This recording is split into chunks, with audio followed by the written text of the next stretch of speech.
That being said, Gophers team, near future and long term, will be better off as you were a mediocre at best football coach.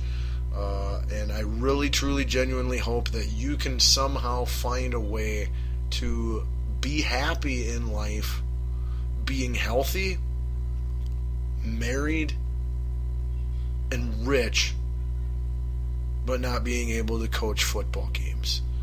I know that's so much to ask of anybody. Can you try to be happy with a ton of money, an immeasurably loving spouse, but you can't coach football games anymore? Like, that's the one thing you can't do. You can't be a football coach. You can just be retired and do the things, go on vacations, and further go balls deep into your hobbies, and spend more time with your loved ones. Loved ones that have barely seen you for the last 30 years because of the insane work hours you insist on putting into this job. That you lie to yourself to believe that you have to do that because you're overflating your own importance and significance. Jerry Kill is such an addict. There, I said it. Again, Jerry Kill is an addict. But it's not heroin. It's coaching football. Happy trails, Jerry. And again, I wish you the finest health in the world, and I do sincerely hope that you somehow become unclueless. And that you get it. And I do. I genuinely wish you the best, even though I don't think highly of you at all. All right. Poof. Wow. I mean, we got it. We better put that out. That was just over an hour. I don't know if I have a single listener left. There might be pitchforks outside of my house. Not for, fun, festive Halloween activities either, mind you. But because people think I'm the biggest jerk in the world who's being mean to a sick guy who had to quit his job that he loves so that he doesn't get sicker and die. Yeah, but that's me. Like I said, it's honest and it's unbiased, and I'm trying to keep it real, and not lie because it's politically correct, or because someone's feelings might get hurt. Everybody's feelings get hurt all the time, okay? My feelings get hurt all the time. Everybody's feelings get hurt all the time by all kinds of different sources. Do they not? Yes, they do. So why not, if feelings are going to be hurt anyway, why not try to get some good out of it? Be honest. Be insightful. Tackle the hard issue. The thing that, you're scared to say or doesn't come up, but should be addressed, because if you simply communicated about it, things have a chance to get better. You don't communicate about things, there's no chance for them to get better. There's no room for growth if you don't communicate. So that's what we're going for here. And I hope I got a lot of people going, fired up, ready to take off my head. I do. I hope people are worked into a frenzy. If you can't stand the last 30 minutes of words to come out of my mouth regarding the retirement of Gopher head football coach Jerry Kill, please rip me a new one on Facebook. Search Scotty-Ball, or you can tweet me all kinds of profanity and insults on Twitter at BDST Show. Thanks again for listening on WNLMradio.com every Wednesday night. Trying to start at 9 p.m. Always trying to be up and running by 10 p.m. at the absolute latest. Also brought to you on the TuneIn app, my favorite, the Spreaker app, and also SoundCloud and YouTube. Okay, well that was about as fiery of a Balls on Fire as we've ever had.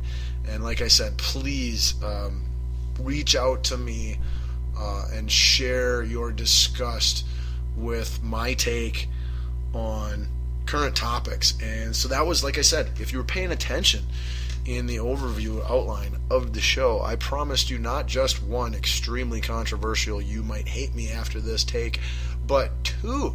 That will be coming up in our Balls Deep inspired Balls Deep thought of the, or in our weekly Balls Deep thought of the day. Excuse me. Brain's jumping all over the place here. I'm still half in one place and half moving to another. But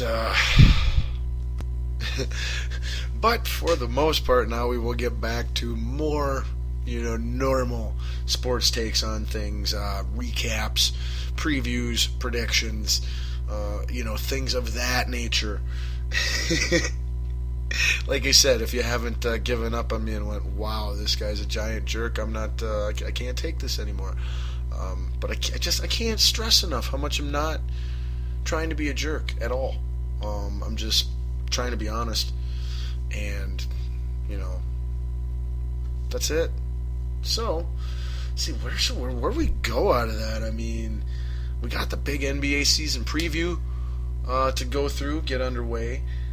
Might have to do that. We've also got the World Series to catch you up on. That is going on. Check your TV right now. It is on Fox. Game 2 of the World Series tonight. Well, let's see. We're an hour into the show here, so it probably just got over, but it might still be going. Last night the game went incredibly long. You know what? Since we're talking about it, let's just go there.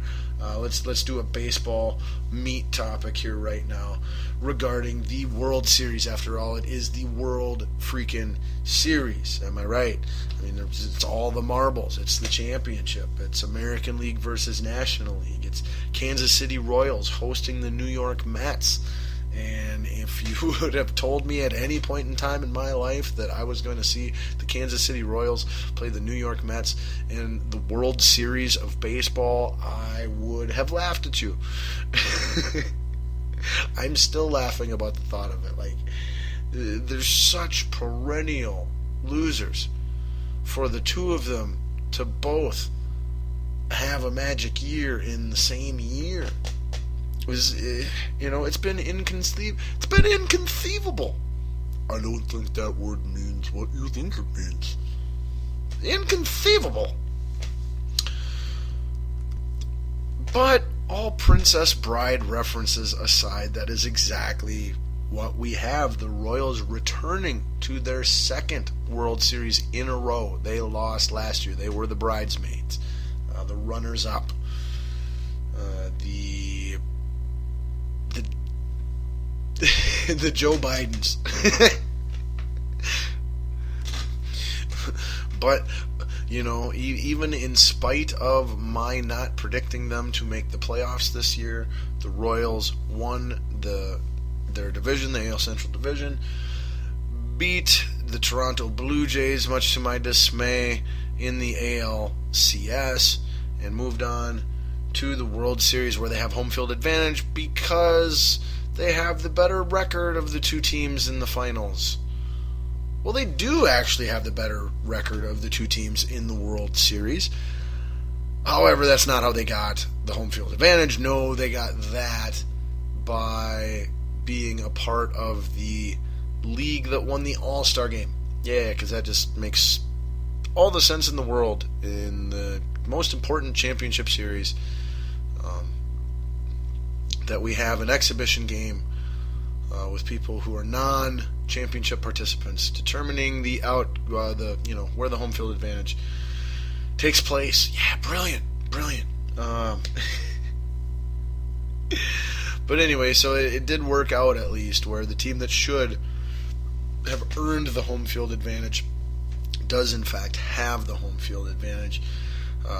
Mets, even though they had the worst record in the regular season going into the playoffs of the two remaining teams, I would definitely say that they have been playing the best baseball of any team throughout the entirety of the baseball playoffs up until last night's Game 1 of the World Series.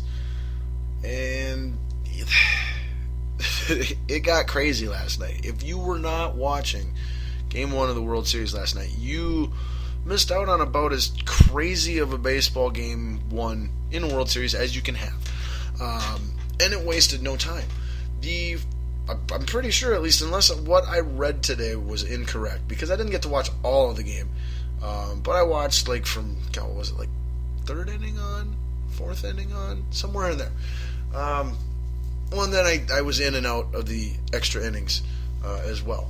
But so there's that. Spoiler alert, last night's game went to extra innings, 14 as a matter of fact. But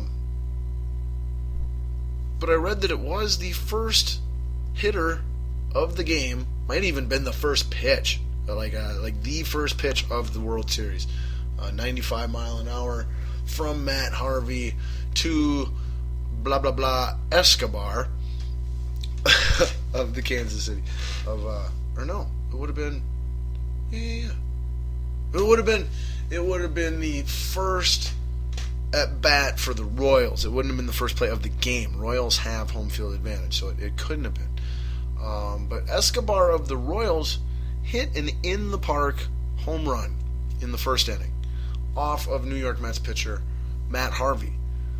And that was, to my knowledge, it's the second time it's ever been done. It maybe more than once. But the one thing I do know for sure is that it is the first time that has been done in the World Series. And in the park homer in the World Series. First time it's been done since 1929 by George Haas of the Philadelphia Athletics. That's right, when the A's were in Philadelphia. I know you remember that very fondly. But yeah, so I mean, crazy, right out of the gates, pretty much, kind of, sort of. We end up with a 3-3 tie coming out of the ninth. That there was, plenty of outside the norm, transpirings, that led up to that as well. Then you got into the extra. The Mets closer with a 1-run lead gave up a home run in the ninth to send it to extra innings. He had not given up a home run in a save opportunity since July. And I want to say that he hadn't lost a save opportunity, or he hadn't given up a run at all in 9 prior postseason starts or appearances this season. Rather. So, the Mets closer had been phenomenal. Come in, give up a home run in a save situation in the World Series. They were all very, very shocked. More craziness from the game last night. The starting pitcher for the Kansas City Royals, he played 6 innings, I believe it was, gave up 3 runs, and his father passed away earlier in that day before the game start, and that information was kept from him. Remarkably so, because it was kind of leaking in the media and stuff that this had happened, but nobody told him. He doesn't know. And so everybody that was close to him was waiting until the end of his outing, pitching in the World Series, to let him know that his dad had passed away, shortly before the game started. So your heart goes out to him and the rest of his family, and I mean, very, very admirable and respectable and profound professionalism in that situation, to know that, so that something like that is possible. The elements are all in place for something like that to happen, and in the event that it does, keep it from me until I am done with my job for the day or for the evening. That is, like I said, profoundly respectable And if it's not a definition